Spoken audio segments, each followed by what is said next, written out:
Hi friends, అన్నదమ్ముల మధ్య ప్రేమ ఎంత అద్భుతంగా ఉంటుందో ఈ వీడియో ద్వారా తెలుసుకుందాం. అనగనగా ఒక ఊరు. ఆ ఊరి పేరు జగన్నాథపురం. ఈ ఊరిలో రాము, సోము అనే అన్నదమ్ములు ఉండేవారు. చిన్నప్పటి నుండి ఎంతో అన్యోన్యంగా ఉండేవారు. తమ్ముడంటే అన్నకు చాలా ప్రేమ.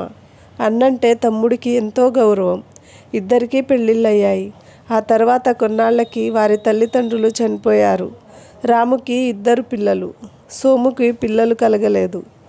రాము, సోముల భార్యలు తరచూ కొట్టుకునేవారు. దానితో ఇష్టం లేకపోయినా అన్నదమ్ములిద్దరూ తప్పనిసరి పరిస్థితుల్లో విడిపోవాల్సి వచ్చింది.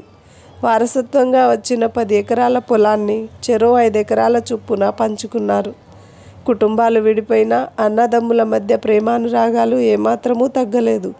నాకు పిల్లలు లేరు. నా భార్య నేను ఉన్నదాంట్లో సర్దుకోగలం. కానీ అన్నయ్యకు 2 పిల్లలున్నారు. బ్రతకడం కష్టం అనే భావన తమ్ముడికి ఎప్పుడూ ఉండేది.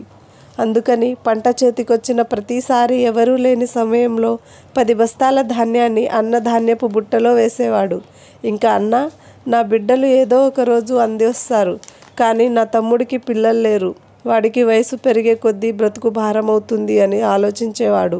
అంతేకాదు, పంట చేతికి రాగానే తమ్ముడికి తెలియకుండా తన ధాన్యంలో నుండి కొంత ధాన్యాన్ని తమ్ముడు బుట్టలో వేసేవాడు. ఇలా ఒకరికి తెలియకుండా ఒకరు ధాన్యం బుట్టలో ధాన్యం వేసుకోవడం కొన్ని సంవత్సరాలు గడిచింది.